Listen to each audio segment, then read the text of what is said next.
Buenas tardes, pues gracias a todos y a todas por vuestra asistencia al acto que teníamos hoy convocado sobre la inflación.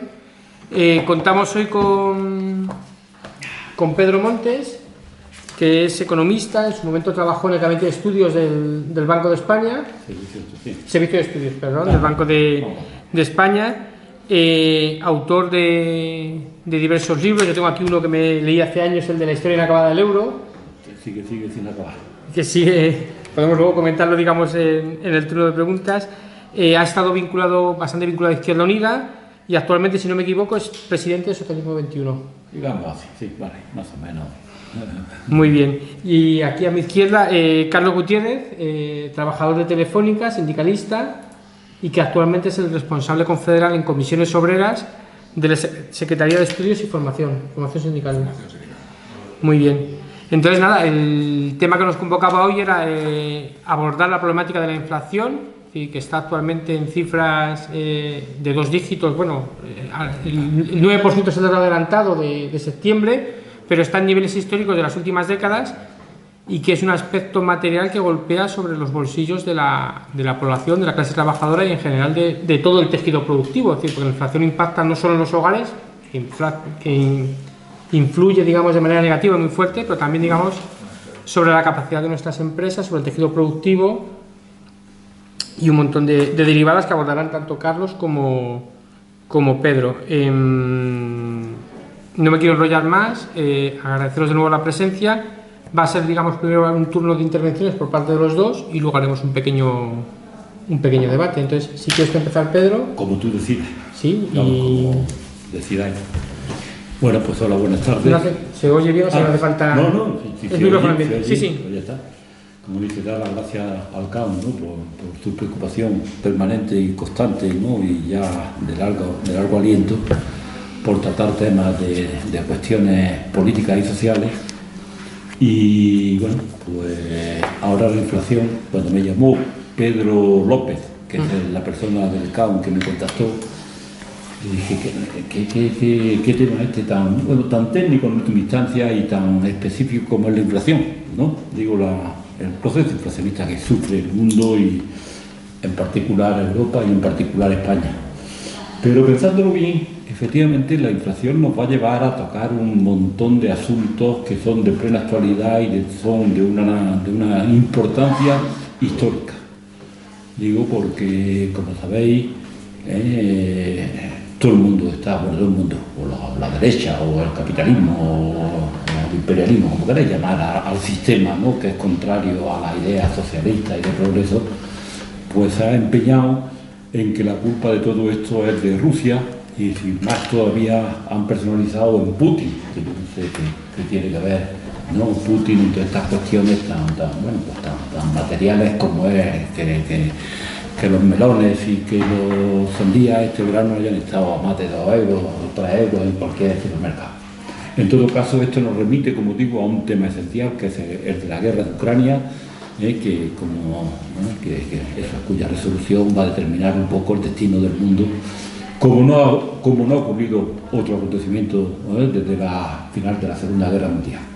Ni siquiera el hundimiento de la URSS en el año 91 creo que va a tener unas consecuencias y encierra tantas incertidumbres como las que tenemos ahora. Pero por lo demás, este tema de la inflación nos lleva a otro tema que está también latente, que está, digamos, un poco arrojando su sombra sobre el mundo occidental y los países capitalistas en particular. Y es que, como sabéis, hasta ahora no teníamos inflación, hasta hace un año y medio no teníamos inflación, y de pronto hemos pasado de lo que era el objetivo esencial del Banco Central Europeo, que era mantener un 2% de inflación, a que todos los países tengan hoy inflaciones por lo menos del 9 o 10%. Digo porque la media en esos instantes de la Unión Europea es del 10%, pero hay países que están por los casos 15 o incluso, bueno. Sí, los de los países aquí entonces, eso es. Como además, todo esto tiene un origen, que ahora explicaré una mijita, en la política del Banco Central Europeo y de los bancos centrales, que han metido dinero, han inventado dinero, como dice, mira, podría dar cifras, en billones de euros, billones de dólares han metido dinero, y claro, eso ha tenido una de las consecuencias ha sido la inflación.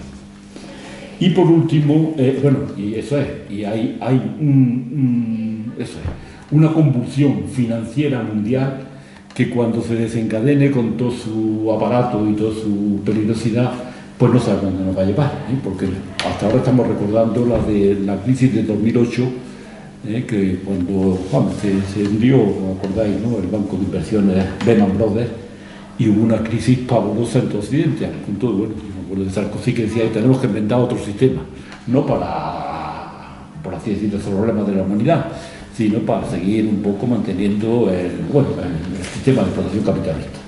Y por último, el tercer elemento que a mí me llama la atención en el tema de la inflación, que me dije, bueno, ¿qué tema más bueno para discutir qué es lo que tenemos que hacer? Porque estaremos de acuerdo, bueno, que eso es que tiene que seguir la lucha, porque si no hay lucha, ya nos están arrasando, ¿no? Pero todavía es que nos van a acabar difuminando y hay que hacer algo. Y ese algo tiene que ver también con la inflación, que es un tema que, efectivamente, como tú has dicho, que afecta tan directamente a la gente y que tiene tales consecuencias en la vida de las personas, que a ver qué hacen los trabajadores, qué hacen los pensionistas, qué hacen todos los que están sufriendo una vorágine inflacionista como en la que estamos sumergidos, y a ver qué es lo que proponen, digamos, las fuerzas de la izquierda, que los sindicatos, etcétera, etcétera, que sería interesante. Porque yo creo que lo mejor que se puede hacer es seguir luchando. Dentro de que la lucha, pues hay momentos en que decimos, bueno, pues sí que estamos, o un poquito, o sí que estamos, digamos, desorientados o faltos de orientación. Pero el caso es que nos retrotrae o nos lleva a estos temas. Mirad, vamos a empezar entonces con las tres vertientes que yo veía. Yo tengo una versión posiblemente muy particular, que compartiréis algunos y otros estaréis en la onda de lo que se nos está vendiendo. Para mí, la guerra de Ucrania, o la invasión de Ucrania, como queráis llamarlo, esto se deriva de una provocación de los Estados Unidos y del Imperio a Rusia, ¿vale? Lo sabéis cómo está la OTAN, se extendió desde las fronteras originales, ¿no?, hasta toda Rusia está rodeada de OTAN. Luego pensaron que Ucrania era un sitio maravilloso porque se coloca muy en el sur de Ucrania, un sitio con muchos recursos y con mucho historia, y pensaron que Ucrania podía ser el caballo, la punta de lanza de una nueva ofensiva contra la URSS. ¿Vale? Y como sabéis, pues eso es Putin allá es más, antes que Putin había teóricos americanos que hablaban de que Ucrania debía ser, como digo, la punta de lanza para acosar y destruir, si se puede, a Rusia, ¿vale? Vinieron, esto está escrito por los pensadores, desde Brzezinski a Wolfis, a Rand, que es un think tank de estos americanos, y efectivamente dijeron, mira, Ucrania es el caballo de batalla que tenemos que utilizar para acosar a Rusia. Voy a dejar ahora la palabra acosar, pero las intenciones últimas serían, en última instancia, destruir a Rusia tal como la conocemos, como el primer país en geografía del mundo, ¿vale? Y de recursos naturales y de recursos necesarios, pues también. Luego vino todo lo del Maidán, vino el acuerdo ese de Minsk, el golpe del Maidán, vino luego el acuerdo ese de Minsk, donde dijeron vamos a respetar un poco la distribución que hemos hecho, etcétera, etcétera, pero no les bastaba, y yo tengo que recordar que el 24 de febrero de este año, que fue cuando se inicia lo que se llama invasión de Rusia, la invasión de Ucrania, pues el fin de semana anterior, que debía ser el 24 era jueves, pues el fin de semana el fin de semana de 20-21, el 18, ¿no? El señor Zelensky, en una reunión del ministro de Defensa de la OTAN, pidió armas nucleares para Ucrania. Desde luego, Rusia no tenía otra opción, después de lo que pasó en el Donbass, después de todos los destrozos que habían hecho, después de la política de desmantelamiento de la democracia en Ucrania, etcétera, etcétera. Y lo que hizo fue la respuesta de la invasión. A partir de ahí, como ya lo hemos seguido todos con mucho más detalle, y sabemos que esto está todavía muy determinado. Pero mi esperanza es que Rusia gane la guerra, por así decir, quede solemnemente declarado, solemnemente demostrado que ha ganado la guerra, que sería lo mejor que le puede pasar al mundo, porque como Rusia salga, por así decir, tocada o menoscabada de este conflicto, tenemos digamos, más conflictos latentes, porque como sabéis es importante lo de Rusia, pero Estados Unidos tiene como principal objetivo hacer un conflicto de otras dimensiones con China como primera potencia mundial. Entonces vamos a ver qué es lo que ocurre. Está todo lleno de incertidumbre.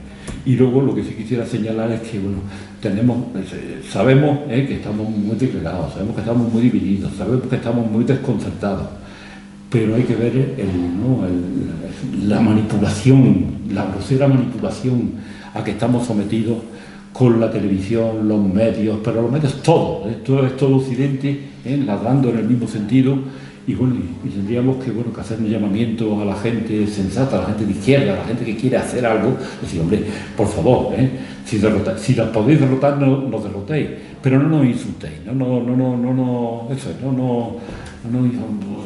degradéis, no utilicéis el tema de Ucrania para vendernos lo que no es, para meternos mentiras. Dolores hay en una guerra, pero entre el dolor de Ucrania y el dolor de Rusia parece que no hay comparación, ¿no? Entre los esfuerzos de Ucrania y los de Rusia tampoco hay comparación, que por lo demás Ucrania ya hoy no sería nada militarmente.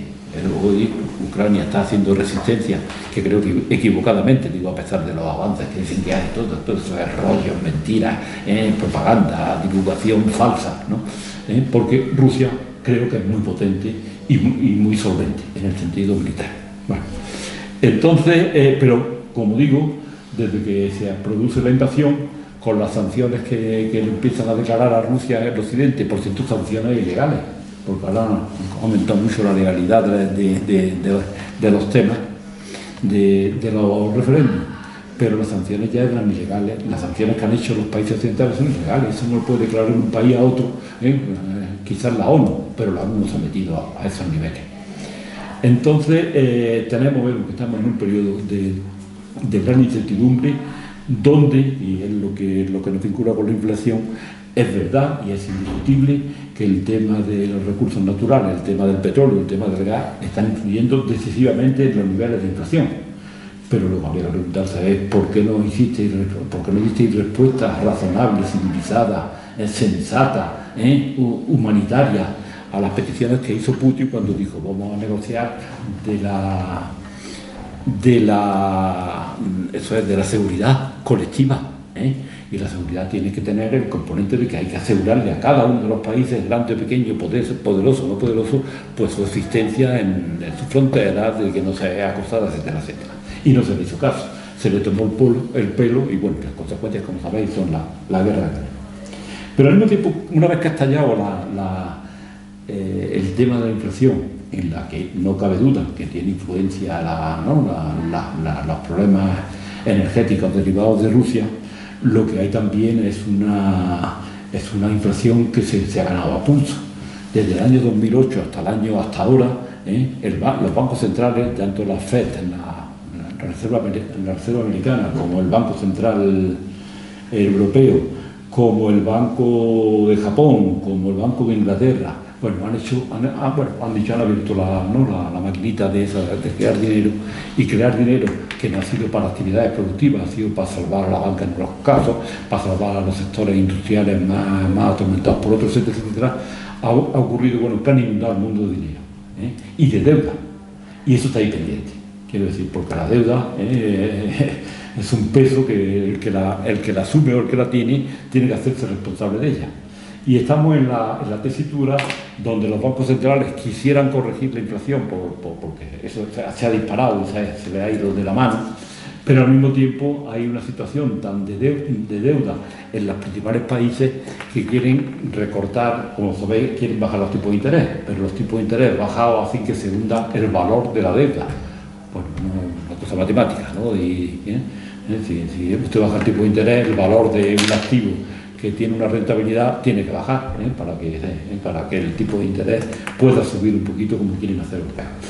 Y ahí hay, bueno, yo este tema lo he seguido con más detalle, primero porque la guerra es más moderna, y segundo porque siempre he estado involucrado, de todo lo que he escrito en mi tiempo, era decir, esto de la deuda, esto tiene que explotar, y la burbuja financiera que hay en el mundo, eso tiene que deshacerse, y no se va a deshacer con ciertos acuerdos, no va a haber con ciertas medidas razonables, sino que se va a deshacer por la vía de las explosiones financieras que, como sabemos, son incontrolables. Cuando explosiones financieras. Explosiones financieras. La burbuja. Que cuando estallan, eso ya no están bajo control, ni de los bancos centrales ni de nadie, porque las dimensiones son tan, bueno, que con la economía real es que multiplican por 100, por 200, por los números que da, y cada uno hace una relación, ¿no?, con el montante de lo que es la deuda en estos países. Y estamos pendientes de ello. Hemos tenido el primer foco gordo, lo hemos tenido con Inglaterra, con la muchacha esa que hemos nombrado. La primera ministra. Truss, ya os sabéis el nombre, yo no quiero ni aprendérmelo. Primero porque creo que va a durar muy poco. Y segundo porque esta es la animadversión que uno tiene contra algunos personajes que aparecen en la historia, que pasa que yo tengo que reservar mi memoria para algunos asuntos un poquito más importantes y para personajes que merezcan un poquito la pena, aunque sea en el peor sentido. Y yo creo que, bueno, que Inglaterra está, bueno, ya la tenemos en una crisis, pero la crisis va a está por así decir, como las tormentas, está merodeándonos por todos los sitios. También en España, que estamos hablando de que todo va bien, de que, bueno, este gobierno es muy capaz, muy eficiente, y nos encontramos con que, bueno, el nivel de la deuda de este país, el día que aprieten las tuercas los bancos centrales y digan, no, ya no puedo seguir comprando deuda de cualquier país que la emita, ese día nos vamos a acordar también en España.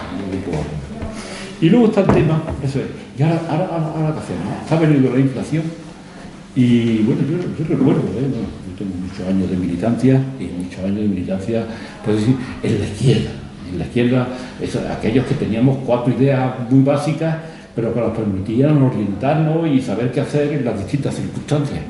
Y sabíamos que había una cosa que se llamaba la escala móvil de salario, que era muy sencillo. Esto estoy hablando ya de los años 50, 60, 70, ¿no? La inflación va por su cuenta, ¿vale? Y la inflación muchas veces no tiene más componente que es la voracidad y el intento instintivo de los empresarios de ganar más dinero y más dinero y más dinero, y todo lo que pueden hacer es transmitirle a los precios en la medida en que, bueno, en que las circunstancias se lo permitan. Y ocurría eso, que decíamos, si los precios suben un 5%, los salarios tienen que crecer el 5%. Si los precios se aceleran y suben al 7%, los salarios en la próxima revisión tienen que crecer al 7%. Y hacíamos eso, una persecución de los salarios a través de los precios. Pero ahora nos hemos encontrado con que, lejos de, bueno, esto ya hace muchos años que se perdió. Yo trabajo en el Banco de España y os puedo decir que allí éramos un gabinete de estudios, pero también éramos un gabinete de invención para trabajar para el sistema. Allí nos inventamos, no digo en particular, pero sí los compañeros del Servicio de Estudios del Banco de España se inventaron eso de la inflación subyacente. La inflación subyacente era decir, como crecen mucho algunas cosas, ¿no? Y es verdad que es más, pues eso hay que quitarlo de la inflación, para aquello de que estudiemos la inflación más establemente y por consiguiente no haya revisiones esporádicas de esa. Luego nos inventamos aquello de la inflación prevista. Y dije, bueno, si la inflación prevista es una cosa, ya veremos si se cumple o no se cumple. Lo otro que tenemos que tener es un arma para luchar contra los precios, en el sentido de que han subido un 5, un 5, y luego ya veremos cuál es. Pues ya inventaron la inflación esperada, luego inventaron lo de las medias, y todo era muy sencillo. De verdad que da un poco de indignación saber que cómo cosas tan sencillas han desaparecido de la conciencia colectiva de las instituciones políticas y de los sindicatos, perdón, compañero, pero hombre, si los precios suben el 10%, no puedo decir que el año que viene lo van a revisar al 4%. Porque no, porque lo que tienen que hacer los sindicatos, como están haciendo, digamos, algunas asociaciones, por ejemplo, el movimiento de los pensionistas viene reclamando que las revisiones de las pensiones tienen que hacerse con el IPC real, llamando real a lo que registran las estadísticas. Lo real luego dependería en el sentido de que las cosas valen monetariamente y realmente, pero bueno, y es la petición razonable y es la justa la que nos da. Y se lleva además que decir, bueno, pero no solo las pensiones, los salarios, que tenemos, no inundo de cifras, tenemos unos salarios muy de miseria, muy bajos. De tal manera que desde hace muchos años toda la renta se ha ido distribuyendo a favor de los beneficios en contra de los asalariados. Y llega este periodo de inflación un poco desatado y las fuerzas sociales de la izquierda y los sindicatos dicen, bueno, vamos a reponer un poco todos los malos pasos que hemos dado, todos los retrocesos que hemos tenido. Pues no veo yo, y ahora ya, como está aquí estáis compañeros de comisiones, yo también soy de comisiones, en mis tiempos, y soy miembro todavía de la asociación de la Federación de Pensionistas. Bueno, pero no lo entiendo, no lo entiendo. Yo veo la televisión con cierta cada día con más distancia, cada día con más repugnancia, porque, por ejemplo, en el tema de la televisión española y la guerra, es que te cae la cara vergüenza, ¿no? Es que todo lo que echan son reportajes de propaganda para Ucrania, y eso, y el dolor es, lacerante en el caso de Ucrania. Pero es que los rusos no mueren, no es que las madres rusas no tienen también dolor por los hijos. Bueno, todo es tan distorsionado, tan vomitivo en última instancia, que veo un poquito la televisión. Pero por la televisión digo, voy a ver si me aclaro de lo que pasa. Y tengo que decir, y un poco reclamando en última instancia, pues yo soy militante de comisiones obreras desde su año de fundación. Es decir, ¿me queréis aclarar qué es lo que estamos pidiendo o qué es lo que vamos a pedir para los funcionarios y para los asalariados? Porque no me entero. Ahora han hecho un acuerdo, parece, con el 3 o 4% para los funcionarios. Digo, pero oiga, si es que los precios han subido al 10%, ¿vale? Y luego, como no se atreven a decir descaradamente qué es lo que ha pasado, por consiguiente entran también en ese magma de desinformación, de confusión, de desorientar, de perder a la gente, pues me empiezan a explicar que hay unas cláusulas de revisión de acuerdo con la inflación que se dé en el año 2023, 2024, que se sube el IPC, que se baja el IPC, que se sube el PIB. Y yo lo que demando es, primero, que me revisen los salarios. Y segundo, que esté claro la explicación, porque es que la gente, primero, no es tonta. Y segundo, agradece que alguien le explique con claridad qué es lo que están pidiendo o por qué lo piden así. Ahora no, ahora parece que vamos a pedir el 4% con respecto al 10% que hay, o al 9,5%. Perdemos nada más y nada menos que 5 puntos. Antes luchábamos por décimas del IPC. El IPC es esto, 4,7, y no quiero 4,2, quiero 4,7. Ahora ya no son décimas, son puntos y puntos de la inflación que se la quedan de año. Y luego dice que la revisaremos dependiendo de la inflación futura. No, usted ahora me revisa los salarios. Y el año que viene, cuando veamos cómo va la inflación, tendremos otra vez reivindicaciones que hacer. Pero si ahora me dice que me va a completar el 4% de este año con la inflación que venga el año que viene, que no sé cuál, ¿quién me va a cerrar la brecha de que ahora me ha quitado los salarios y el año que viene posiblemente me dirán que tengo que esperar hasta el año 24 para... Bueno, esto es. Y esto sería un motivo, de esta charla, que nos explique qué es lo que vamos a pedir de los sindicatos, y las fuerzas de izquierda, para rehacer, porque fuera de esto, digo, hay que ver la desigualdad que hay, hay que ver el mundo tan monstruoso que hemos construido en términos de los que tienen y de los que no tienen, en términos de los que sufren y gozan de la vida, y está todo ahí latente. Y entonces pasa como un decorado que no tiene nada que ver con nosotros, como si el mundo tal como es no pudiese ser de otra forma. Y como además tuviéramos que aceptar el mundo, pues eso, con esas perversiones, con esa desorden profundo que hay entre el mundo real, en última instancia, y los sufrientes, y el mundo que nos quieren pintar la televisión, los Sánchez, las cantamañanas como los Sánchez, y no, la Úrsula esta, o el Borrell este. Como veis, estoy más indignado que otra cosa, pero en todo caso participo todavía en la medida que me es posible en todos estos actos, por aquello de contribuir a que, bueno, que el mundo, eso es, si nos derrotan, que nos derroten, pero desde luego que no nos tomen por idiotas y que no nos tomen por tontos. Y desde luego, si somos luchadores, y toda la vida hemos sido luchadores, ¿no? Y el mundo, cuando se presenta es, te voy a estrangularte, lo único que queda es, pues eso, patalear, y lo único que queda es, si pudiésemos golpear al que pretende destruirnos, pues tratar de hacerle daño. Y ese es el leitmotiv de lo que debía hacer hoy la pelea de la izquierda. Sabemos que son muy poderosos, sabemos que eso es que por así decir, imagina que nos están ganando, ya veremos, también lo digo a efectos de que esto de la guerra todavía no ha terminado, ¿no? Pero sí, bueno, pero por lo menos respetémonos nosotros, no nos hagamos los tontos, no hagamos el idiota, no le facilitemos el trabajo. Yo aquí con esta cosa. Vale, gracias. Gracias, Pedro.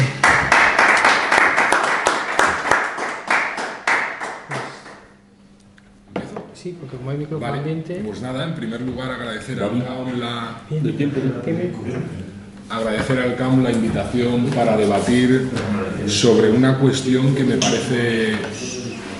parece crucial en estos momentos, que está teniendo un enorme impacto social, incluso está provocando dramas sociales, y aparte creo que también está teniendo un importante y profundo impacto económico.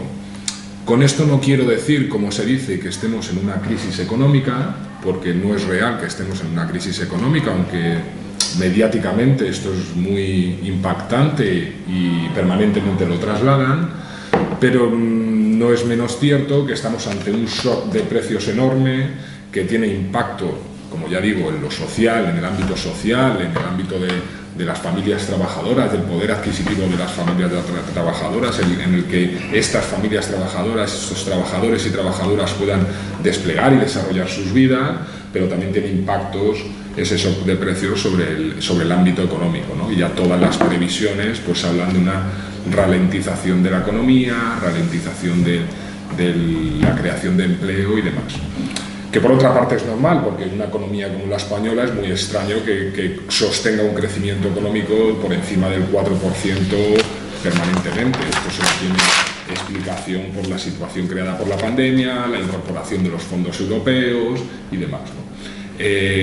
Bueno, creo que es muy relevante y muy sustancial y muy necesario hablar sobre esta cuestión, cuáles son sus orígenes, cuáles son sus impactos y qué medidas podemos implementar, desplegar para hacer frente tanto a los factores causantes de esta cuestión, al menos a aquellos sobre los que podemos actuar, pero también a las consecuencias sociales, como decía anteriormente, que tiene este shock de precios, ¿no? A ver, estamos ante un shock de precios que está afectando fundamentalmente a Europa y a Estados Unidos. Ahora bien, los orígenes o las causas de la inflación a ambos lados del Atlántico son diferentes, ¿no? Y me voy a centrar principalmente en las causas que están provocando, que creo que están provocando o que operan a la hora de intentar entender qué es lo que está disparando esta inflación, ¿no? Por un lado tenemos causas inmediatas en las que no me voy a detener. Creo que las ha comentado Pedro, que tienen que ver con la guerra de Ucrania, una guerra que ya no es únicamente militar, sino es una guerra que ninguna guerra es únicamente militar, sino que supera la frontera del ámbito militar y abarca amplios espacios como el de la economía y en este caso como el de la energía, ¿no? Y las materias primas y el comercio internacional, ¿no? Y ahí vemos una causa inmediata que por todos conocido, ¿no? Que tiene que ver, por ejemplo, con el gas, que tenía que ver con otras materias primas, ¿no? Que son productos y bienes necesarios, materias primas necesarias para que las sociedades, para que Europa, por ejemplo, en este caso, pues nos centramos en Europa, pues desarrolle la actividad económica y demás, ¿no? Bueno, ese es un aspecto inmediato al que se suman otros. Yo creo que pueden estar vinculados. Hace poco veremos cómo afecta la noticia de que la OPEP va a rebajar en 2 millones de barriles al día su producción, ¿no? Pues esto provocará un tensionamiento aún mayor de la inflación, ¿no? También como aspectos inmediatos que podemos identificar que afectan sobre la escalada de los precios, también tenemos una retroalimentación que provocan las respuestas, ¿no? ¿Y a qué me refiero con esto? Es la subida de tipos que está llevando a cabo Estados Unidos de forma muy intensa, la subida de tipos de interés, está provocando un impacto en el tipo de cambio euro-dólar que también pues, afecta, ¿no? De forma inmediata sobre la inflación, y además provoca que el propio Banco Central Europeo, si quiere sostener la moneda europea, si quiere sostener el euro, pues vaya detrás de la FED en la subida de tipos de interés. Si bien cabe decir que es justificable hasta cierto punto que la FED dé esta respuesta a la situación de la escalada de los precios, porque allí los orígenes de la inflación son otros, más vinculados, estamos hablando de una inflación más vinculada al crecimiento de la demanda, una inflación de demanda, ¿no? Con un mercado de trabajo totalmente tensionado, que están en un paro por debajo del 5%, con unos salarios que suben de forma muy notable. Bueno, pues allí hay un aspecto, un origen, un factor que tiene que ver con la demanda y que, por tanto, como tradicionalmente se ha hecho y como los bancos centrales son los que llevan a cabo la política monetaria, pues la respuesta es la subida de tipos de interés para pinchar esa burbuja de demanda, ¿no? Pero en caso de Europa esa no es la causa de la inflación. La causa de la inflación no tiene que ver con el mercado de trabajo, no tiene que ver con los salarios, no tiene que ver con estas cosas, sino que tiene otro origen, como estamos intentando identificar, pues en otros factores, ¿no? En tanto en cuanto pues la respuesta de la subida del BCE de los tipos de interés, pues estamos hablando de que están matando moscas a cañonazos, ¿no? Esto es como si a un problema de rodilla, pues el médico le termina cortando el brazo. Bueno, pues no tiene, es una medida, es una respuesta que puede tener efectos muy negativos y que veremos que va a tener efectos muy negativos sobre la actividad económica y demás. Pero aparte de estos... Perdona, ¿puedo interrumpir un momento? Sí. Pero ya teníamos una tasa de inflación muy alta antes de que la FED... A eso voy. Vale. Estamos hablando ahí de las causas inmediatas, es decir, de las que podemos ver todos los días hoy en televisión. Ahora bien, creo que hay factores más estructurales que provocan esa subida de los precios y que la vienen provocando incluso antes de la crisis de Ucrania, de la guerra de Ucrania, ¿no? Ya el año pasado vimos cómo los precios empezaban a avanzar de forma muy notable, ¿no? Yo creo que entre estos factores estructurales tienen que ver, hay varios, y seguro que hay más de los que yo pueda explicar hoy aquí o pueda comentar, y que luego podemos tocarlos en el debate, pero a mí me gustaría señalar 2 o 3, 4 factores que me parecen fundamentales. Uno de ellos es la propia salida de la pandemia, ¿no? Una pandemia que había provocado una caída de la demanda enorme. La salida de la pandemia, la explosión de la demanda, ha provocado una serie de cuellos de botella sobre el comercio mundial, sobre las cadenas de suministro, que provocan estructuralmente la subida de los precios, ¿no? Solo tenéis que ver el ámbito por ejemplo, de la industria del automóvil. Hoy vas a comprar un automóvil y no te dan un automóvil hasta dentro de un año o dentro de 3 trimestres, ¿no? Y eso es por, aquello que conocimos, ¿no? La ruptura de la cadena de suministros de microchip, de semiconductores y demás, ¿no? Semiconductores que están en todos los ámbitos, ¿no? Y hoy me comentaba un amigo que en el ámbito, por ejemplo, de las farmacias, de los medicamentos, pues que solo suministran el 50% de lo que piden, ¿no? Y eso es por esa ruptura de las cadenas de suministros. También, vinculado a la cuestión de la pandemia, creo que la pandemia también puso de manifiesto una debilidad de los países europeos, y que tiene que ver con esa extensión de las cadenas de valor, ¿no? Se vio claramente que esa grandísima extensión de las cadenas de valor, de esa producción transnacional, esas cadenas de valor transnacional, eran muy débiles, ¿no? No permitían dar respuestas rápidas a problemas que surgían de forma inmediata, ¿no?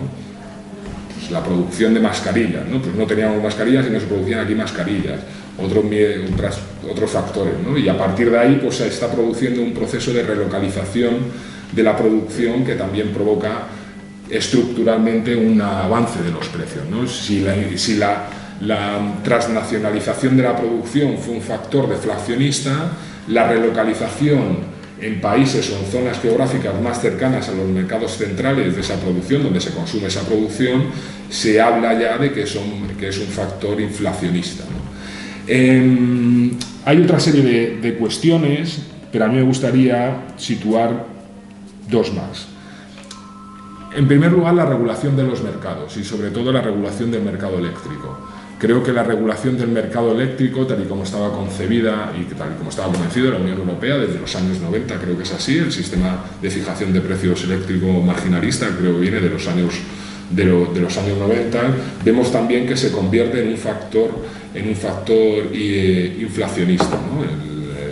Tal y como actúa, ¿no? el pool, ¿no? Que más allá del mix energético, más allá de las diferentes tecnologías que producen, con las que generamos la electricidad, entra todo en un mismo vaso y al final terminas pagando toda la electricidad al precio de la más cara, de la tecnología más cara. Pues bueno, esto es un factor que en estos momentos, y tal como está el mercado del gas a nivel internacional, vemos que produce y reproduce y amplifica los efectos, en términos de inflación, los efectos de cómo se mueve el precio del gas a nivel internacional, en este caso provocado por la guerra de Ucrania. Y luego también la naturaleza de diversos mercados. Uno es el eléctrico, pero puede ser el bancario o alguno más, seguro que podéis imaginar, ¿no? Que son mercados profundamente oligopólicos, ¿no? ¿Esto qué tiene que ver con la inflación?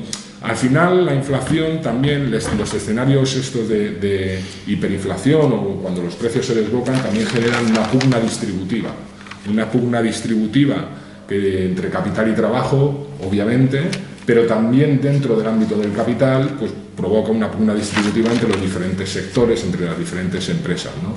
Y aquí, por tanto, en quién gane o quién deje de ganar en esta pugna distributiva tiene mucho que ver con las políticas públicas que se implementen o cómo actuemos los diferentes agentes, pero hay un elemento que es básico, ¿no? Para ganar esa pugna distributiva, que es el poder. ¿Quién tiene poder de fijar determinados precios, ¿no? Y ahí vemos como muchas empresas eléctricas pues tienen el poder, el sistema bancario, muchos de ellos tienen el poder para subirte las comisiones, para subirte los tipos de interés y demás, y por tanto, y además somos pues un público cautivo, no vas a dejar de ir a los 4 bancos que hay o a las 4 empresas energéticas que hay o los 4 hipermercados o empresas de hipermercados que hay, ¿no?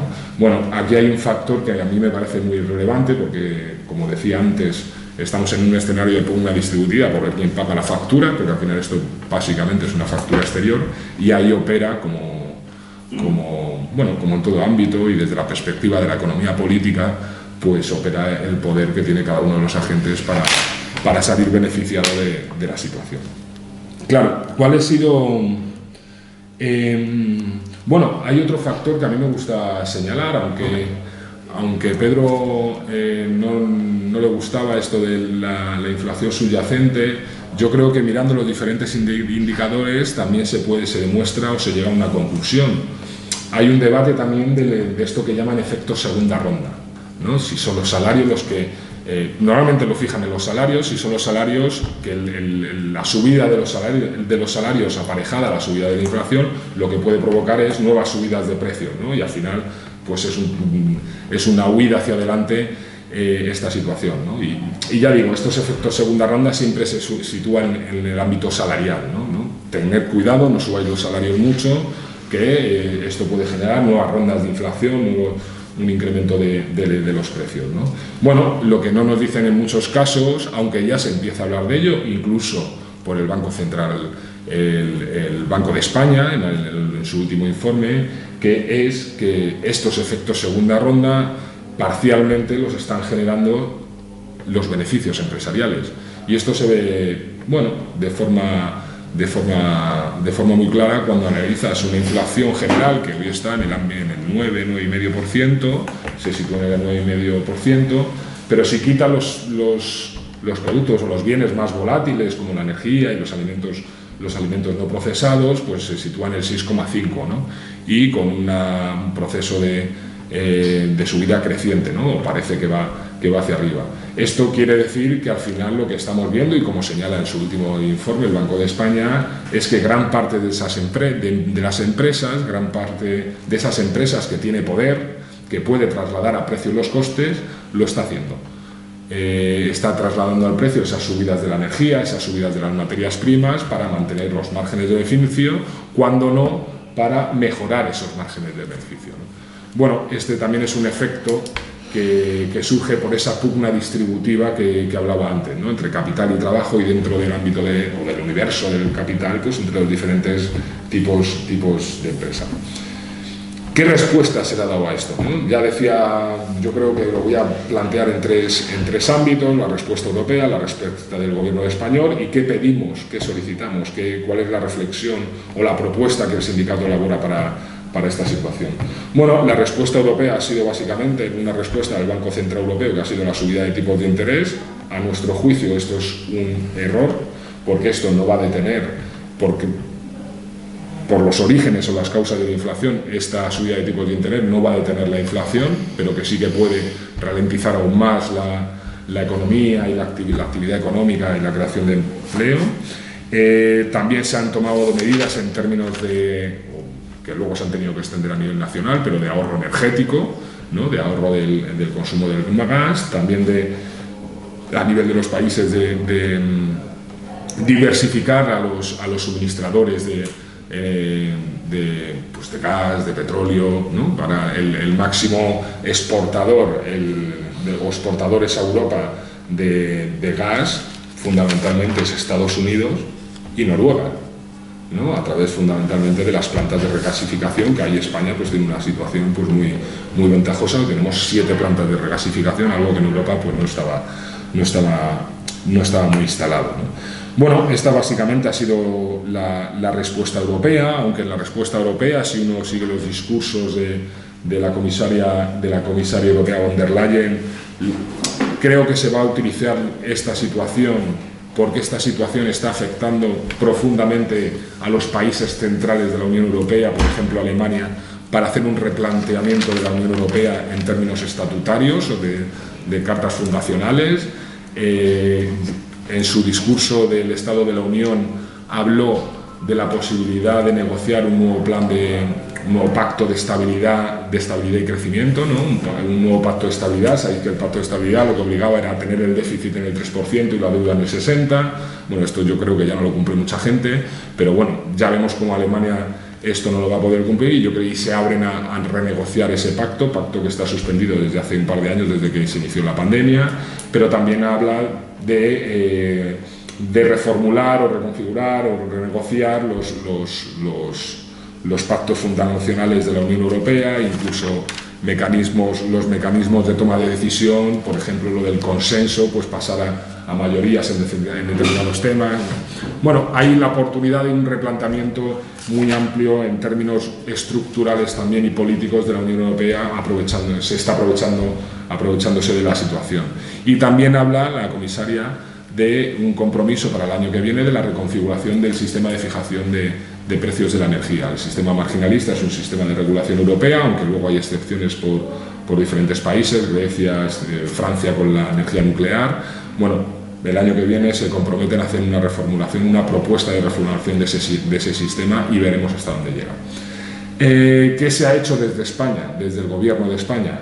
Bueno, desde el Gobierno de España se han llevado a cabo muchas medidas, se han llevado a cabo medidas fiscales para atenuar y amortiguar la situación, ¿no? el impacto social, pues desde medidas fiscales excepcionales de reducción de impuestos en el ámbito energético y demás, de ayudas directas, por ejemplo, al transporte, o ayudas directas para la compra para la gasolina y el diésel, ¿no? La compra de la gasolina y el diésel, medidas sociales para que se pueda amortiguar, las familias puedan amortiguar el impacto. El problema que nosotros percibimos en esta situación es que todo esto se ha hecho sin negociación, sin abrir mesas de concertación social y, por tanto, sin poder armar un gran pacto de rentas que nos permitiera dar respuesta a la situación en términos más sociales, para que las familias, como ya decía, amortiguaran el impacto, pero también aspirar a aquellos elementos estructurales que están operando y que están incentivando y están provocando la escalada de la inflación, pues se pudiera hacer frente a ellos. Nosotros considerábamos que lo más oportuno era, ya digo, negociar lo que se haya venido a llamar un pacto de rentas, ¿no? Desde Comisiones Obreras venimos hablando desde hace tiempo de esta cuestión, un pacto de rentas que necesariamente tiene que tener una parte de pacto salarial, que habría que negociar con la patronal, y otra parte y otra serie de materias que el gobierno tendría que poner encima de la mesa para negociar y para dar respuesta a la situación. Hoy ese pacto de rentas es imposible, hoy ese pacto de rentas básicamente no lo quiere ni el gobierno ni la patronal, obviamente, y entonces estamos en un escenario pues muy diferente, ¿no?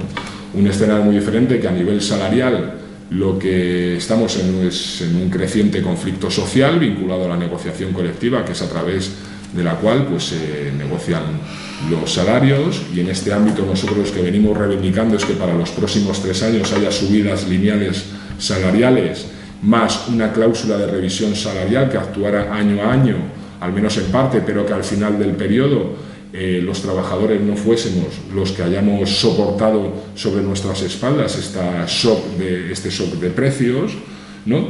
Y luego también en el ámbito de otras medidas, pues hablábamos de medidas sociales como un bono de 300 euros, hablábamos de la necesidad de reformular el sistema de fijación de precios. Creemos que España, más allá de lo que decida la Unión Europea, tiene margen para resituar o para reformular esta cuestión. En parte lo ha hecho con la excepcionalidad ibérica, esto que se llama la excepcionalidad ibérica, y creemos que en esa línea se puede profundizar y que hay ejemplos a nivel europeo, como hablaba antes del caso francés con la energía nuclear, que está fuera la energía nuclear del sistema marginalista, y aquí en este caso pues deberíamos profundizar en esta idea de excepción ibérica para fijar un nuevo sistema de conformación de precios de la energía.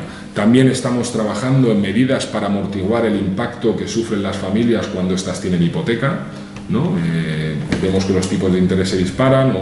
Acceder a una hipoteca es más complicado. Es verdad que en los últimos años las hipotecas que se han pedido son fundamentalmente de tipo fijo y por tanto no se ven afectadas, pero hay un porcentaje muy mayoritario de hipotecas de tipo variable que se están viendo muy afectadas, ¿no? Esas familias se están viendo muy afectadas porque el pago de la hipoteca succiona muchos recursos.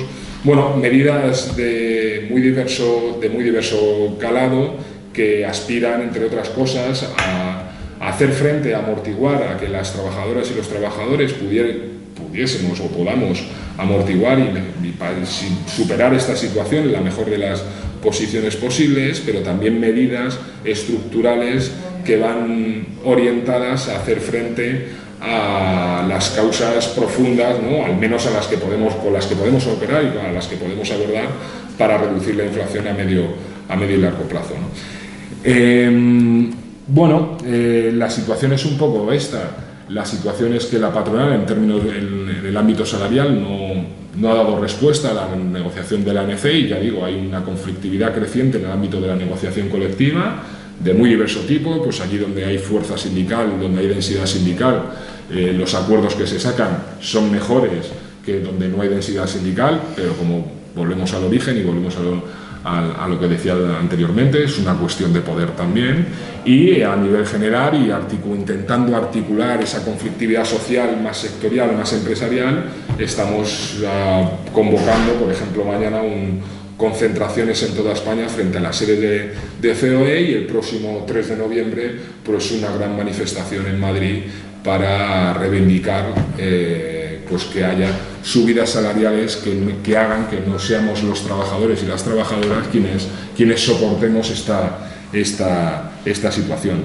Y a nivel de la negociación con el gobierno, en otra serie de ámbitos y materias, pues creemos que cada vez hay menos espacio, cada vez el gobierno actúa de forma más unilateral, sin reunir a los agentes sociales para ver de qué forma podemos abordar esta situación. Algo, por cierto, que fue muy diferente en el ámbito cuando la pandemia, ¿no? Cuando la pandemia, las mesas de diálogo social, de concertación, pues fueron muy fructíferas y se aprobaron muchas medidas que permitieron hacer frente a la situación. En este caso no está siendo así, ¿no? Y el gobierno está actuando de forma, ya digo, unilateral. Y de las medidas que van sacando, pues el sindicato las valora en su justa medida y a partir de su autonomía. Hay medidas que nos parecen que van en la buena orientación, y hay otras medidas que nos parecen cuestionables y otras medidas que nos parecen que no son lo ambiciosas que deberían de ser, ¿no? Pero ya digo, esta es una cuestión que veremos cómo evoluciona, porque creemos también que la inflación, aunque parece y hay previsiones de que está tendiendo a la baja, que tiende a la baja, aunque será lento, pero sí que parece que es un elemento o una situación que se va a alargar más de lo que previamente se pensaba, ¿no? Entonces, por tanto, habrá que seguir dando respuesta a lo que va surgiendo y nada, con la idea y el objetivo fundamental que tenemos desde Comisiones Obreras como organización de trabajadores que somos y de trabajadoras, que es que, bueno, los trabajadores y las trabajadoras pues no seamos los paganos una vez más, y seamos los que amortiguemos o asumamos este shock de precios de forma unilateral, y creemos que son las empresas, son los beneficios los que también deberían y deben aportar para esta situación. Y en una idea que me parece fundamental también, creo que desde este punto de vista y de esta defensa de los intereses de los trabajadores y las trabajadoras y los salarios, creemos también que estamos defendiendo el interés general, porque no es positivo que los salarios se vean devaluados económicamente para el devenir, el positivo devenir o el favorable devenir de la economía de nuestro país. Así que, por tanto, esta yo creo que es un poco la situación y nada, pues si queréis abrimos, ¿no? Un espacio.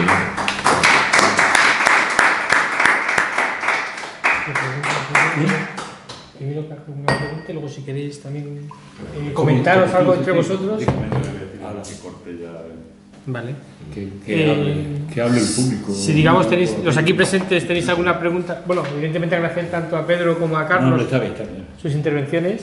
Seguimos ahora, digamos, con la segunda parte, que es después de esta primera presentación por parte de los dos, pues un poco abrir también a vuestras intervenciones.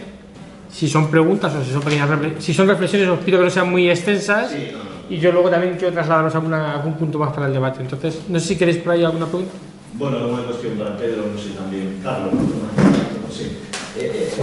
Pedro, me planteabas que bueno, los factores los que han influido sobre la inflación son básicamente tres. Uno es la guerra la invasión de Ucrania,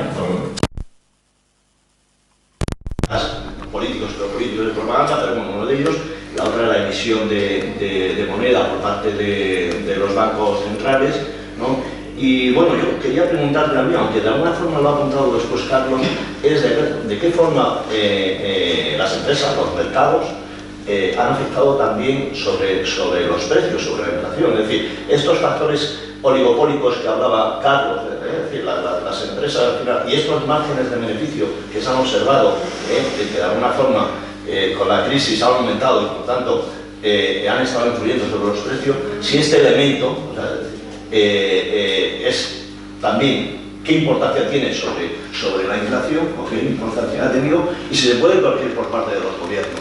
Esta es una cuestión y ya aprovecho para Carlos también preguntarle si sobre el tema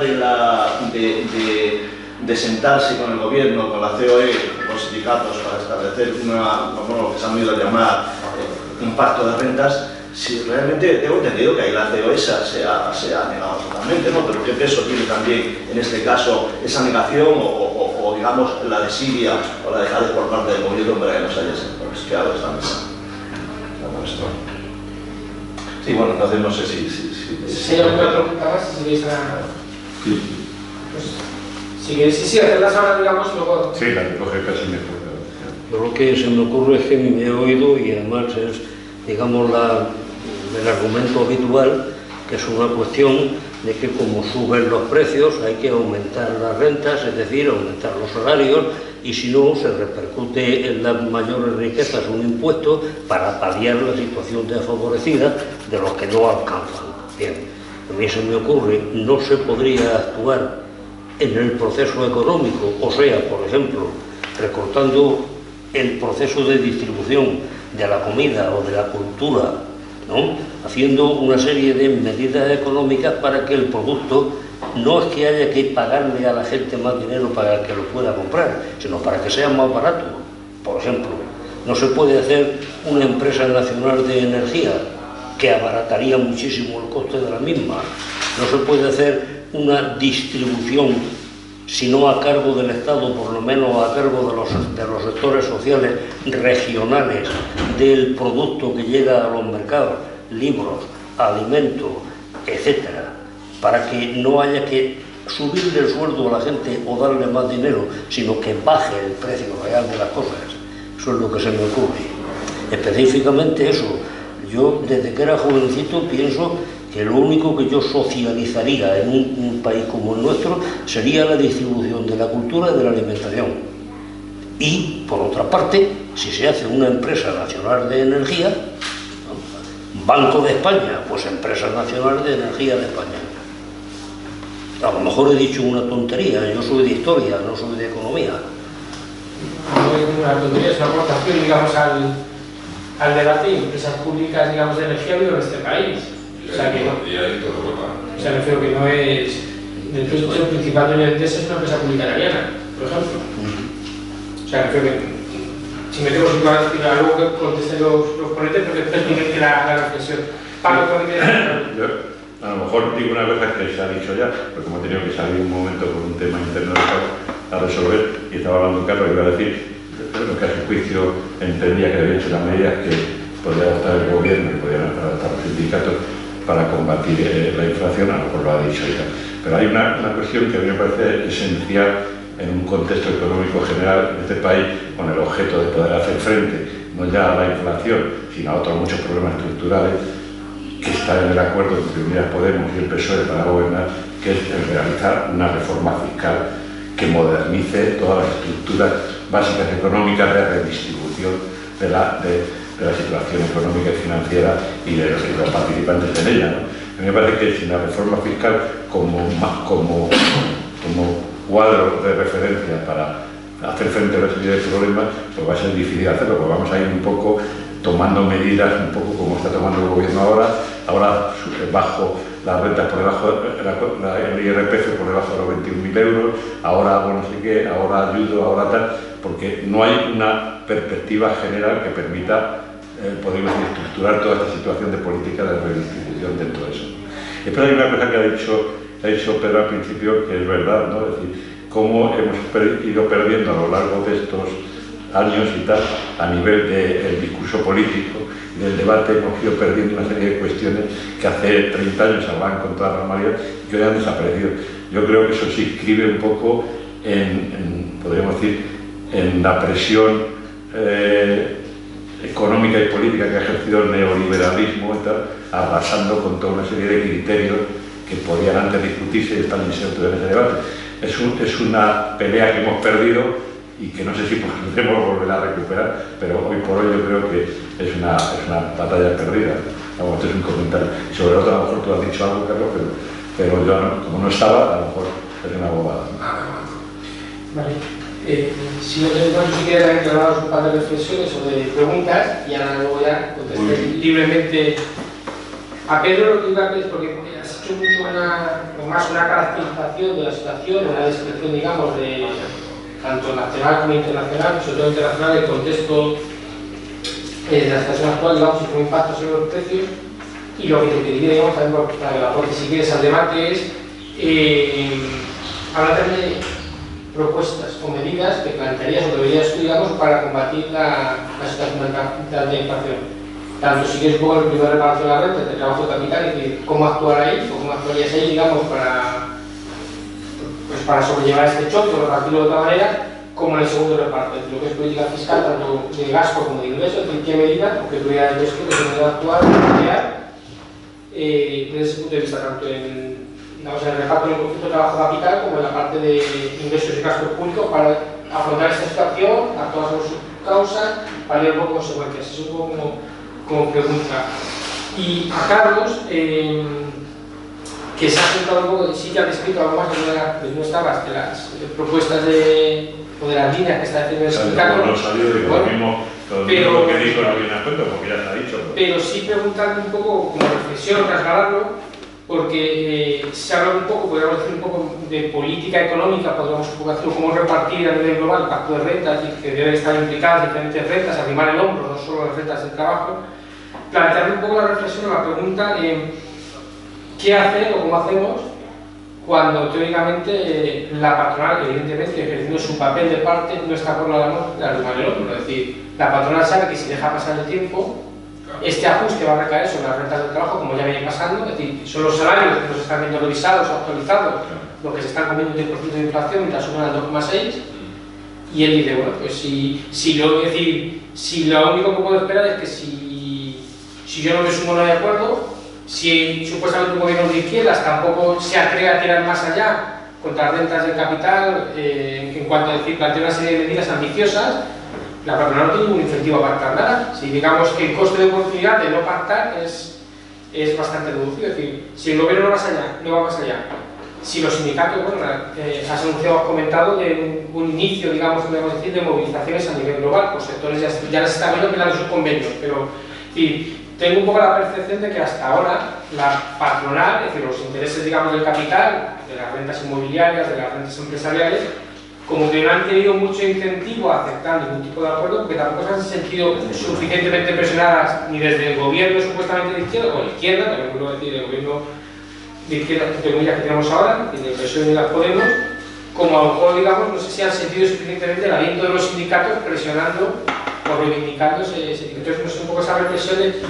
Porque yo recuerdo hace años, que por ejemplo es una de las peleas que ahora nos ha conseguido en un momento, que en este país el 70 o el 70% de los trabajadores tenían cláusula de revisión salarial. Es decir, que si la inflación venía marcada, la mayoría de los trabajadores tenían una cláusula de salvaguardia que les protegía de la inflación. Ahora cuando miran las estadísticas es el 20%, es decir, 1 de cada 5, es una minoría. Y no se está consiguiendo, digamos, o no, por el momento no se consigue trasladar eso que podría ser un mecanismo lógico, volver a ponerlo, digamos, en los acuerdos de negociación colectiva. Pues un poco, dos ideas, reflexiones, preguntas para los dos. Y ya como queráis un poco contestar un poco a esta planteamiento. Si quieres tú, Pedro, sí, hombre, como tú decidas que yo como moderador, como te la gana. No, está bien, claro. Bueno, pues yo he apuntado algunas cosas que hemos escuchado y efectivamente todo tiene que ver con un marco político general, ¿no? En el sentido de que el neoliberalismo ha sido la doctrina dominante desde los años 80, ¿no? con Reagan, etcétera, así como sabéis, el neoliberalismo es no solo una doctrina económica, sino una doctrina, es una ideología política. Hay que descomponer a los trabajadores, el Estado tiene que intervenir, o tiene que ser lo menos posible, porque en esta situación de los trabajadores desmensados, ¿no? Y son mucho más fáciles de violentar y mucho más fáciles de explotar. Y eso es, bueno, pues esto es una gran derrota histórica que tenemos que seguir apuntando y que pasan muchas cosas derivadas de esto precisamente. Ahora bien, una cosa es que comprendamos que es una cosa universal, ¿no? Por el sistema que debe regir el mundo, si sería el socialismo, sería, ¿no? el capitalismo con la versión neoliberal, y eso es lo malo de todo esto. Es que las conciencias y las mentes de muchos dirigentes, de muchas instituciones, han sido atrapadas en la misma lógica de enemigo, por así decir. El Estado no debe intervenir mucho, el Estado no puede regular demasiado, etcétera, etcétera. Nos hemos ido incorporando a la propia doctrina que ellos sabían para qué era y con qué objetivo, y nosotros hemos quedado muy inermes y no hemos sabido levantar una barra y decir no. Salvo cuando hay que rescatar a los bancos, ¿no? ¿Sí? Salvo cuando hay que rescatar a los bancos del Estado, que entonces el Estado se quiere quitar. Bueno, eso es. La contradicción es que claro, contradicción. Se están aprovechando del Estado todo lo que puede ir, ¿no? Las eléctricas, los gases, etcétera, etcétera, al mismo tiempo que no dejan de denunciar que el Estado quiere intervenir demasiado en la economía. Portugal es perfecto, pero esta nos la meten todos los días. Entonces, bueno, desde esta situación, si fuésemos conscientes, digamos, de eso, del poder del Estado, si tuviese el respaldo del Estado, de las clases populares, si tuviese la de los gobiernos, capacidad para intervenir, claro que se puede intervenir en muchas cuestiones, ¿no? Yo creo que eso que tú has mencionado, ¿no? Todas las cadenas de distribución, ¿no? ¿Habéis visto eso? ¿No? ¿Cuánto estarán ganando algunas empresas? ¿Cuánto estarán ganando algunos negocios? Que no, a lo mejor no son no es el Resol, pero son negocios pequeñitos que están efectivamente entrando en la lógica del sistema y el sistema es... me han dicho que no hay mucho digamos, de competencia entre ellos. Evidentemente, si tú eres un empresario y tu función es ganar dinero, tu función es tener el negocio y acumular, si tú ves que hay un contexto general inflacionario, pues tú te metes ahí, eso lo abrimos todo, ¿no? Digo, pues vamos a comprar, pero ¿por qué coño sube esto tanto? ¿No? Si esto no tiene que ver con la guerra de Ucrania. El tío que puede venderlo, dice que había el girasol o el aceite, todas estas cosas que hemos visto precios desorbitados. Y todo esto es una lucha política general que está entre el neoliberalismo y una sociedad progresista y con la idea del socialismo como objetivo.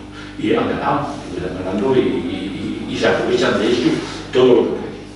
Habéis señalado también, eso es, yo creo que es muy correcto, que tú me has dicho, eso es, cuáles son las causas de... Y yo no sé, me parece que lo señalé, ¿no? Como hablé de la voracidad capitalista, que es un poco mismo, ¿no? Los capitalistas a lo que van a ganar dinero y luego si se encuentran en un clima como el de la inflación, que además tenemos una guerra que te permite decir que es que la guerra pancha Castilla y efectivamente mucha de la inflación tendrá que ver con esto, con decisiones particulares, individuales, de empresarios pequeñitos, grandes o medianos, que han dicho, vamos a ver si bueno, proponemos beneficios o ganamos más dinero.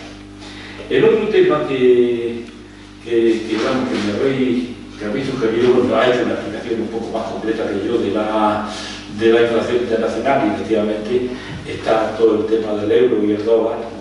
Pero bueno, todas esas partes son aspectos colaterales de la gran guerra que hay latente, ¿no? Ahora se dice, bueno, nosotros yo siempre he sostenido que el gran conflicto geopolítico existente no es Rusia, aunque se está utilizando a Rusia como, digamos, como terreno para hacer pruebas y terreno para un poco debilitar a un gran enemigo como es Rusia. Pero que el enemigo histórico, digamos, el desafío histórico que tiene el capitalismo viene dado en China, ¿vale? Pero claro, una vez que te pones a hacer guerra, pues hay daños colaterales. Y el daño colateral más fuerte que está ahí, que no sé si estaba, aunque sí, supongo que no son tan simples como no haberlo pensado, que estaba en el conflicto con Alemania, ¿vale? Si nosotros arrastramos a Alemania, ¿no?, a un conflicto, bueno, se nos pega a nosotros y viene toda la derivación esta energética, Alemania va a sufrir muchísimo. Y de hecho está sufriendo Alemania como uno de los principales, digamos, derrotados o víctimas de esta guerra. Tanto que ayer veía, hay un escritor que se llama Michel Usson, es muy bueno, muy de izquierda, también es verdad, que decía Alemania estaba como coqueteando otra vez con cómo se aproxima a Rusia, qué podría hacer, si hay posibilidad de que se haga algunos productos, etcétera, etcétera. Y Estados Unidos ha dicho, este pequeño debate, este pequeño resurgir en Alemania, de por qué no llevar otra política, eso lo resuelvo yo. Y se ha ido y ha roto lo reducto. Lo cual, volvemos a volver a entrar en el tema de la propaganda, como un acontecimiento de esa naturaleza, como un acontecimiento tan grave, como es destruir, digamos, el patrimonio de la humanidad, ya sea de Rusia, y han desaparecido los periódicos, ha desaparecido, digamos, de los integrantes políticos, y es porque, claro, el acusado es Estados Unidos, bueno, no sé, Estados Unidos es su criado, pero no sé si os dais cuenta, yo no, bueno, a mí me, bueno, supongo que todos, ¿no? Cuando uno oye que los reductos están siendo bombardeados, que están siendo destruidos, ¿qué pasa? La civilización occidental es así, y de hecho uno de los como digo, de las repercusiones es para cortar cualquier veleidad alemana de entenderse un poquito con Rusia, porque eso es Alemania, lo va a pasar. Me habéis preguntado por las propuestas. Pero no me gusta nada lo que hoy estáis haciendo, digo, pero no es eso, por eso está dentro de la naturaleza en el debate político, ¿no? A mí los pactos, yo me acuerdo de escribir, los pactos de la Moncloa en su día, ¿no? Fueron una especie de renuncia otra vez, la renuncia, hicimos la transición política y luego vino los pactos de la Moncloa que eran la renuncia económica. Pero bueno, esto ya no vamos a remontarnos tanto porque entonces no tenemos que venir aquí a pelear, no es mi intención. Pero efectivamente, vamos a ver, hay dos concepciones de la vida política. Una es el pacto, ¿no? Tenemos que ponernos de acuerdo, tenemos que forzar al gobierno, tenemos que forzar al COE a pactar, a que nos revise más el salario. Y otra es que, los marxistas somos así de raros, que seguimos creyendo que la historia de la humanidad es la historia de la lucha de clase. Y decimos, nosotros no vamos a hacer revoluciones todos los días porque no podemos. Está claro que tenemos que admitir la realidad. Pero una cosa es colaborar, pactar, admitir, aceptar todo lo que te viene impuesto. Yo en eso no juego. Yo lo que voy a hacer es, me gusta hacer mucho daño, me gusta destruir, pero yo particularmente voy a intentar recomponer mi fuerza. Y eso tiene que ver con esto que digo, ¿qué propuesta? A mí cuando tú dices, son los ministros, la COE, hasta los dirigentes sindicales hablan del interés general. No hay intereses generales. Digo, claro, el interés general es que España no se hunda, que no venga un tsunami. Sí, pero perdona un momento, Pedro, pero esto no es más una cuestión de los partidos más que de los sindicatos. Los sindicatos lo que tienen de alguna forma es bueno, defender a los trabajadores, a los que están representando y a los que no. Pero lo que estás planteando, digamos, un enfrentamiento frontal, pues, un poco más de los partidos y más que de los sindicatos. Los sindicatos están pactando, hablan del pacto de la renta. ¿Por qué hay que pactar la renta? ¿Qué es lo que van a conseguir los sindicatos pactando renta? Pues eso, salvar un poco a lo mejor algo de los salarios. Pero supone que en lugar de decir, no, trabajadores, nos están explotando descaradamente, nos han subido los precios al 10%, están haciendo reformas fiscales que no sirven, no resuelven nada, lo que tenemos que es organizarlo, ¿vale? Y pelear un poquito por nuestros derechos. Nuestros derechos, los trabajadores, los pensionistas, la masa, que es la mayoría, por lo demás, del universo, de la población, para pelear por las cosas que consideremos necesarias y justas. Y yo estamos todo el día como admitiendo, comprendiendo. Esos son pactos que, bueno, de verdad que quiero decir que es casi orgánico para alguna gente de izquierda. No, los pactos no, porque los pactos es admitir y firmar que estoy de acuerdo. Y yo no estoy de acuerdo. Admito que no tengo fuerza para hacer otra cosa. Pero no me haga además. Y luego yo ya quería terminar, de verdad, ¿no? Es el tema de la importancia que está teniendo efectivamente la guerra de Ucrania en todo este proceso que estamos discutiendo, ¿no? Y ¿por qué no se lleva? Yo he visto, perdón, de verdad, un artículo de, ¿cómo se llama? Sordo, ¿no? Se llama Sordo, ¿no? Y Álvarez, hablando de la invasión, que es intolerable la invasión de Rusia a Ucrania, ¿sabes? No, que claro, cualquier piense lo que quiera. Pero en todo caso, la izquierda no tenía que sacar alguna conclusión de todo lo que está ocurriendo, ¿no? De cómo empezó el conflicto y cómo puede terminar. Rusia, el 20 de diciembre, le escribió una carta a Estados Unidos, escribió una carta a la Unión Europea, diciendo, vamos a discutir, vamos a garantizarnos todos la seguridad. Y a partir de ahí, pues, el choteo fue general, ¿no? Digo, el correo que es un imbécil, un revertado, dijo, esto es que Rusia quiere tomarnos el pelo a todos los demás. Bueno, hablo de que hay un trasfondo político en todo esto que tenemos que desenmascarar. ¿Por qué dirigentes como el Zelensky se pone a pelearse con Rusia? Usted es el gobernante, no voy a decir un legítimo, supongamos que hasta legítimo. Es razonable que el jefe del gobierno de Ucrania dirige una política para enfrentarse al monstruo que es Rusia militarmente. ¿Quién es el responsable de esto? ¿Por qué se tolera esto? Pero esa pregunta se la puedo hacer a Zelensky, porque es el de Ucrania, y eso lo puedo hacer a Pedro Sánchez.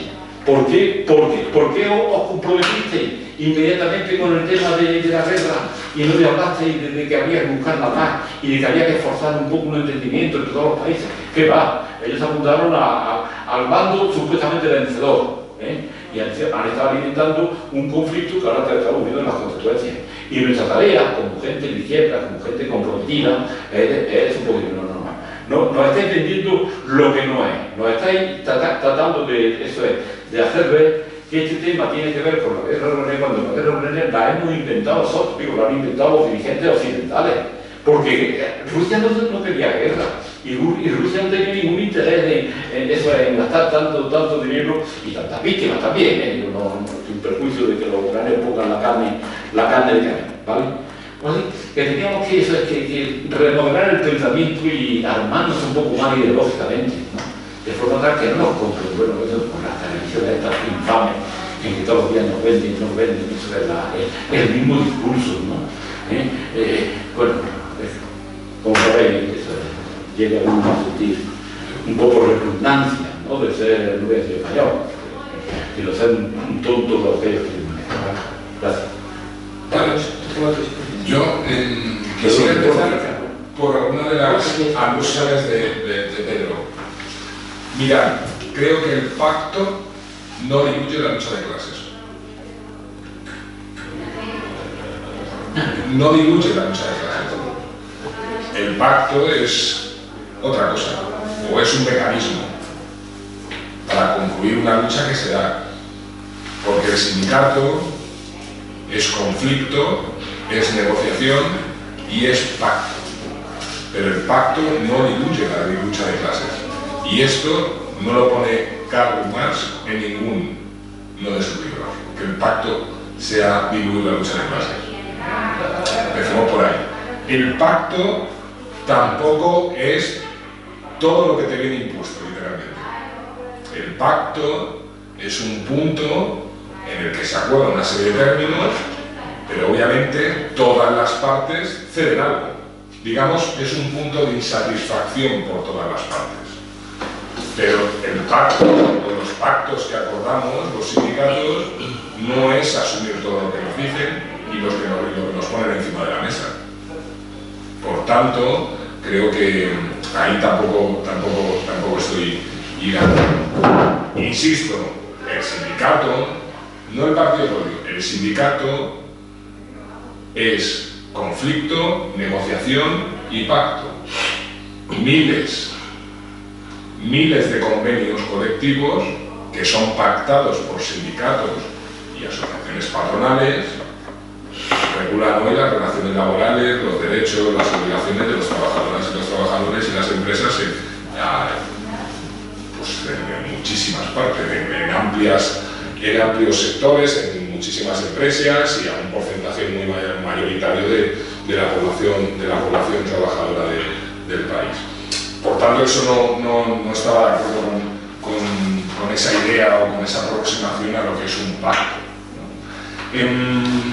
Interés general. No existe un interés general. Ahora bien, hacer pasar nuestros intereses como trabajadores y trabajadoras como el interés de general, esa es la gran batalla política y hegemónica de cualquier escenario.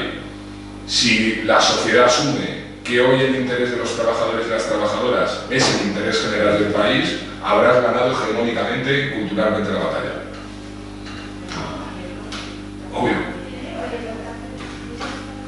Si no somos parte, sino lo que representamos y lo que defendemos implica a toda la sociedad, esa es la gran batalla. Por tanto, pero sé obviamente que el interés general no existe. Obviamente en una sociedad amplia, diversa, con diferentes colectivos, incluso dentro de los trabajadores, pues el interés general no existe. Pero la gran batalla política y la gran batalla por la hegemonía cultural y ideológica es hacer pasar el nuestro interés por el interés general. Sobre el neoliberalismo, bueno, sobre el conflicto de la guerra y lo que dijo Nelson, A ver, denunciar la agresión militar no es asumir determinados argumentos. Nosotros somos conscientes de lo que ha comentado Pedro, de la expansión de la OTAN, de las agresiones imperiales, de eso que se viene a llamar el bloque occidental, pero una cosa es eso y otra es asumir que la guerra es el camino. Bueno, es una consecuencia que creo que hay que criticar y denunciar, pero nunca asumiendo la argumentación, sino elaborando críticamente un argumento y una justificación, es una posición, y una posición que lo que aspira también, lo que promueve es intentar avanzar y transitar por la senda de la paz, de la búsqueda de una resolución pacífica al conflicto. Pero esto no es asumir la argumentación y las justificaciones, digamos, del bloque occidental. Esto es criticar una cosa que creo que hay que criticar y luego a partir de ahí posicionarse críticamente en una respuesta o en una salida, en una resolución del conflicto que a nuestro juicio debe avanzar por sendas o por un camino pacífico, ¿no? Sobre la cuestión del neoliberalismo que se ha comentado, comparto la reflexión de que el neoliberalismo no es solo una escuela económica, sino es un proyecto de sociedad que ha sido hegemónico durante las últimas décadas. ¿No? Ha sumado múltiples colectivos a su causa, digamos. Nos proponía horizontes y nos hemos sumado, y mayoritariamente nos hemos sumado. Incluso no es solo un proyecto de sociedad, es un proyecto antropológico, ¿no? Es un proyecto de constituir un nuevo ¿cómo decía aquel? Paradigma. Un nuevo hombre, ¿no? Un nuevo ser humano, ¿no? Creo que también es un proyecto de sociedad y es un proyecto antropológico. Ahora bien, creo que el neoliberalismo, y como alguna vez le he escuchado a Álvaro García Linera, me parecen interesantes sus reflexiones, habla de que es un zombie, ya no suma a su causa, no es capaz de sumar a su causa. Los diferentes dogmas que se vienen construyendo, que se han venido implantando durante las últimas décadas, en los últimos años han saltado por los aires. El tema de la intervención del Estado en la economía, por ejemplo, el tema de la intervención ha saltado por los aires. Determinados aspectos del ámbito laboral, la subida de los salarios y del SMI generan paro. Bueno, pues hemos visto que no. Cualquier reforma laboral progresista o que avance en derechos para los trabajadores generará un mercado laboral mucho más rígido, no se generará empleo y habrá paro. Perdona, yo es que echo de menos un gran debate extenso de las contradicciones del neoliberalismo. Es que que antes lo has apuntado, ¿no? Lo hemos apuntado, de la propia contradicción, cuando hay que rescatar a los bancos, entonces el Estado tiene que intervenir, pero no cuando no es un Estado débil. Es que el liberalismo es una contradicción en sí mismo. Yo este debate sí que lo echo de menos en todos los foros, ¿eh? Perdona que ya... No, totalmente. Yo estoy de acuerdo en que el neoliberalismo y los consensos que generó seguramente operan, pero operan poco. ¿Quiere decir esto que hay nuevos consensos y nuevos horizontes? No. Creo que estamos en un terreno, en un escenario en el que estamos en la pugna y en la lucha por la construcción de esos nuevos consensos y esos nuevos horizontes, ese nuevo proyecto de sociedad. El neoliberalismo hoy es un zombie, pero mañana puede estar vivito y coreano, ¿no? y renovar sus propios consensos y la propia hegemonía que tenía, o no, o mañana pueden haber nuevos consensos y nuevas hegemonías. En ese complejo escenario, en ese escenario de incertidumbre, bueno, no sé si señalar lo que señalaba Gramsci, ¿no? Que en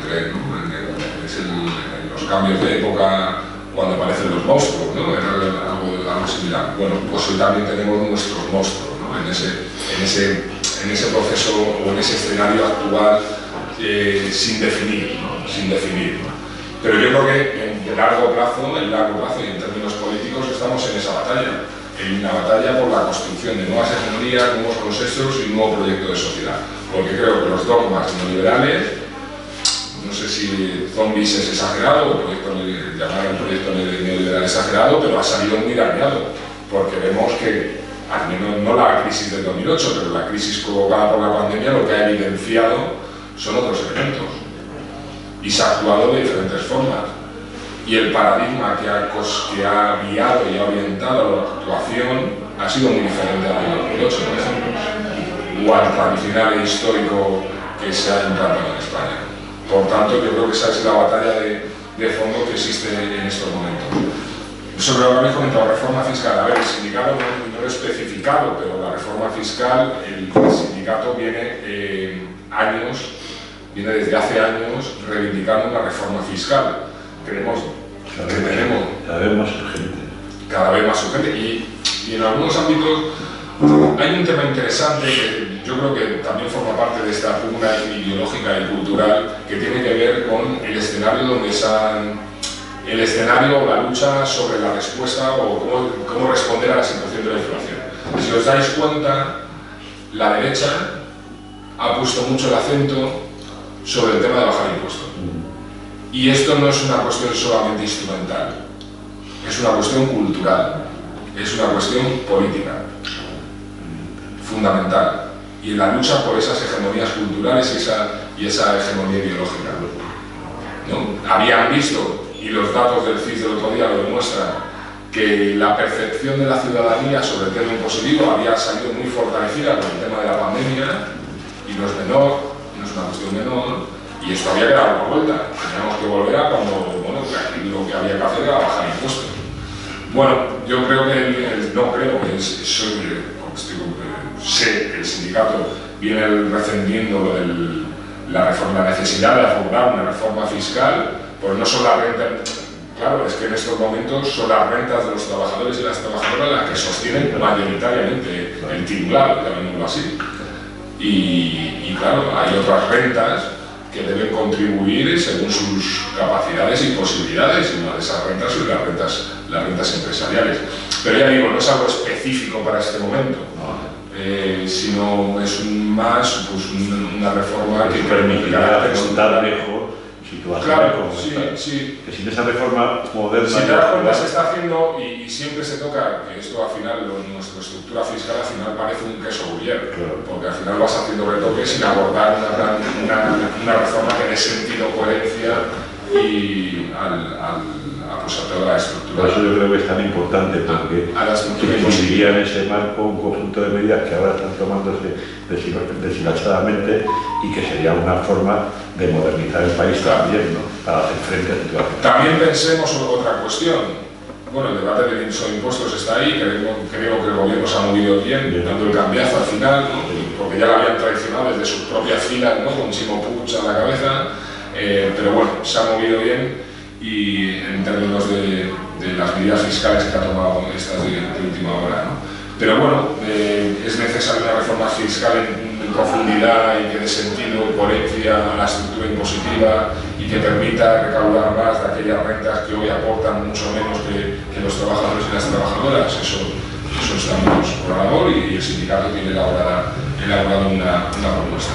Sobre la COE y el pacto de rentas, pacto salarial y la cláusula de revisión salarial y la negociación colectiva.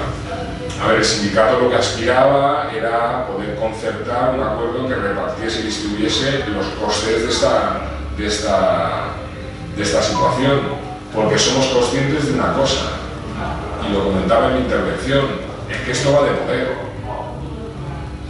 Esto va de poder. Y somos los trabajadores y las trabajadoras los que, obviamente, en ese sistema y por las relaciones sociales capitalistas que se constituyen, los que menos poder tenemos. Que hemos dado en esta situación, ya que la patronal, por interés, se ha bajado del carro y ha dicho, mira, yo no quiero saber nada de un pacto salarial porque así me va muy bien, al menos algunas empresas, no a todas, me va muy bien.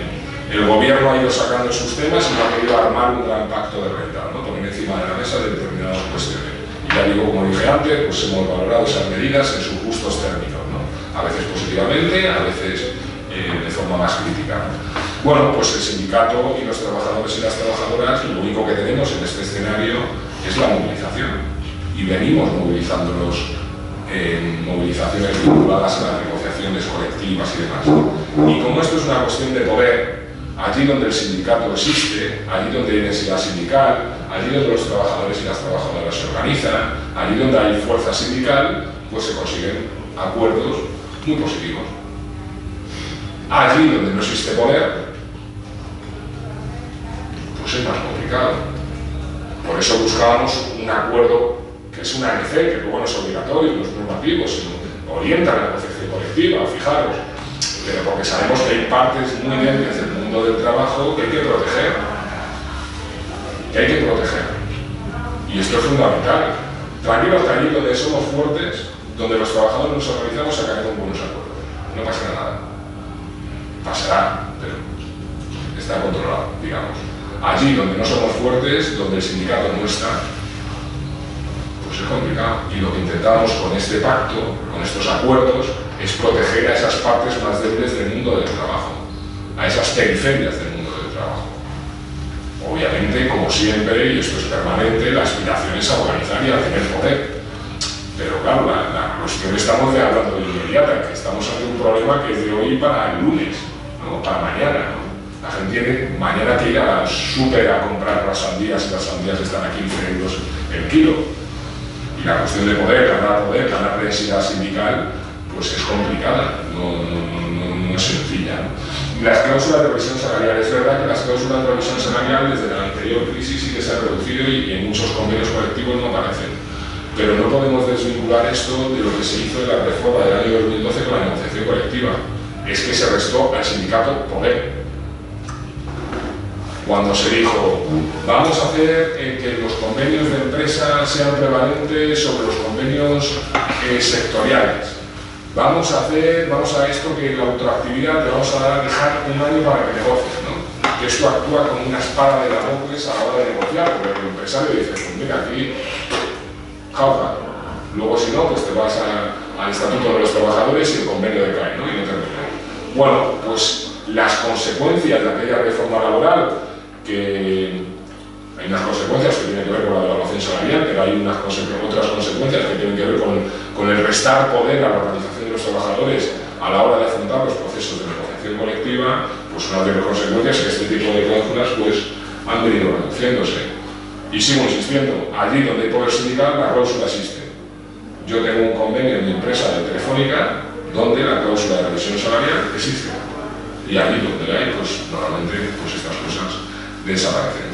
Y lo de los productos, o sea, la intervención, ¿no? la intervención, digamos, en empresas y demás. A ver, lo que has comentado a mí me parece muy interesante y además no es algo ajeno a la situación actual o al escenario europeo. Empresas energéticas, empresas de telecomunicaciones y otro tipo de empresas tienen participación pública mayoritaria en muchos países de Europa. ¿Qué sucede? Que aquí, como suele ser costumbre en España, hemos sido más papistas que el Papa, ¿no? Y aquí cuando tuvimos que privatizar, pues privatizamos todo. En Europa no, en Europa las energéticas, las telecos, digamos, aquellas empresas de los sectores estratégicos tienen una amplia representación, una amplia participación de lo público, ¿no?